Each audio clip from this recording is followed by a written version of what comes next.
Ladies and gentlemen, boys and girls, welcome back to Music Passion, YouTube's premier channel about all things women's football. And match day 4 of the Women's World Cup has just wrapped up, and in the 3 matches today, this is what we have learned. Now we're going to kick things off with Sweden versus the Republic of South Africa. Now both teams lined up in a 4-2-3-1 formation, which is very balanced, and it suggested that the teams were going to go into this with a very cautious approach, and that theme of cautiousness was the one that followed Sweden throughout the entirety of the game, as they had countless opportunities to assert themselves, but they had to leave it late before they could eventually get the 3 points. Now throughout the game, Sweden had the lion's share of possession, and in addition to that, they had the lion's share of attacking opportunities to go and get the lead time and again throughout the first half and the second half, but they did squander the majority of the opportunities until obviously in the second half, where they scored a last minute winner through Liberate when Sweden converted from a corner. However, when we go back to the first half, there were some very golden opportunities for South Africa to go ahead and take the lead,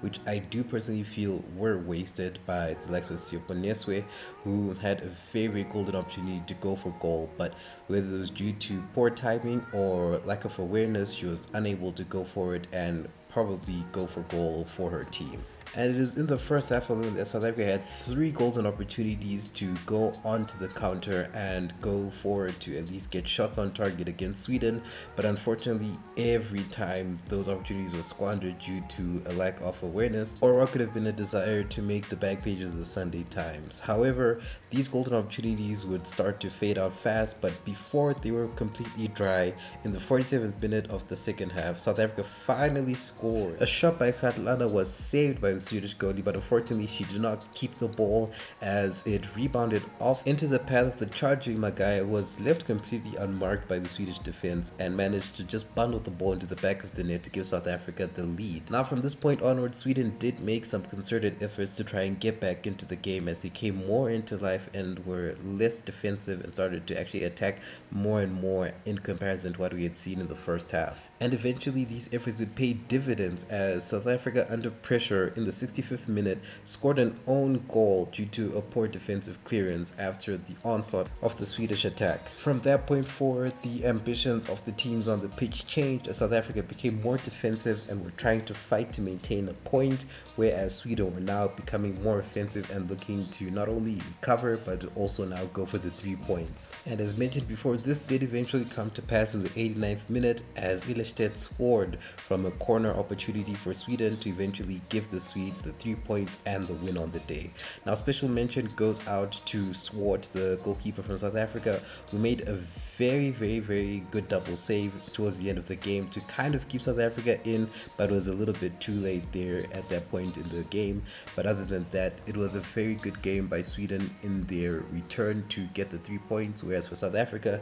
they'll be ruining all of their missed opportunities and will be back to the drawing board for their next game to see how they can be more clinical and more aware when the attacking opportunities present themselves. Now the next match on offer saw the Netherlands take on Portugal, as the Netherlands lined up in a 3-1-4-2 formation and Portugal lined up in a 4-1-2-1-2 formation, and both nations went for it here in this game, with particular emphasis going to the Netherlands in the first half of the game as they completely dominated Portugal pretty much off the pitch and managed to get a goal for all their efforts in the 12th minute after a very good corner taken by Sher de Spitzer being converted by Steffi van der Graft, who made it 1-0 for the Netherlands. And it was from this moment on that the game started to become more intense between the two countries, as Portugal in particular started to really fight back and try to get back into the game. And at the heart of this resurgence was the Portuguese goalkeeper Ferreira, who did her very best to keep her team in the game going to the second half. And it was in the said half that Portugal were doing their utmost, especially in the first 15 minutes, to get themselves back on level pegging with the Netherlands. And this resurgence was highlighted particularly in the last 10 minutes of the second half, where Portugal managed to craft out 2 very good opportunities for them to score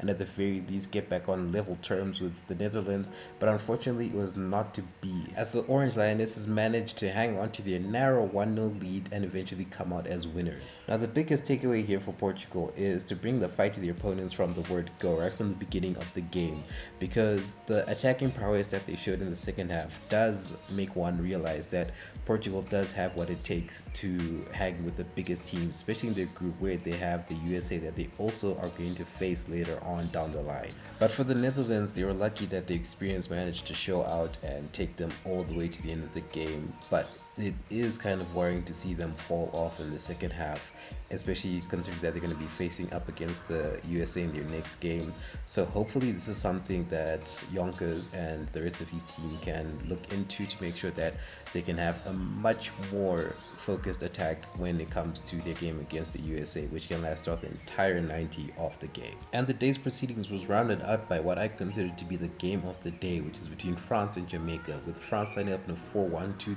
and Jamaica lining up in a 4-4-2 formation. Now the entertaining factor comes from the willingness by both teams to go head-to-head with one another, with neither team willing to give up any chance for the opposition to get in and score a goal. As the favorites, France were unable to get a proper shot off to kind of threaten the keeper for Jamaica, even though they had many attempts and possession whilst in the penalty box of Jamaica. And Jamaica, they had a few good opportunities, particularly when Bunny Shaw was on the pitch, but unfortunately once the dust had settled at the end of the game, neither team was able to score a goal, and thus the points were shared between France and Jamaica. This was undoubtedly a very disappointing start for France, who had the lion's share of possession and the lion's share of attacking opportunities, but again they were just harrowed and harassed in defense by Jamaica, who had a very good defensive structure going into the game and managed to make sure that any opportunity that France had to score, they would just snuff it out immediately. But the biggest news coming out of this game is that the Jamaican talisman Bunny Shaw is unfortunately going to be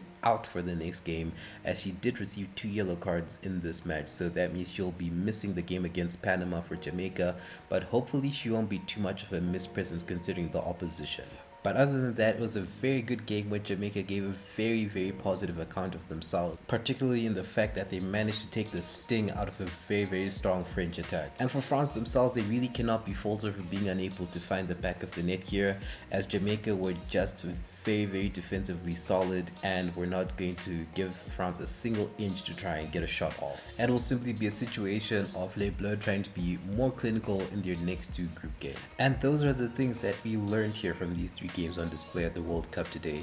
I personally think that out of all the days of the World Cup that we've witnessed so far, this was the one with the most competitive matches between the sides, even though when it comes to the world rankings, which pretty much mean nothing except on the paper that they're written on,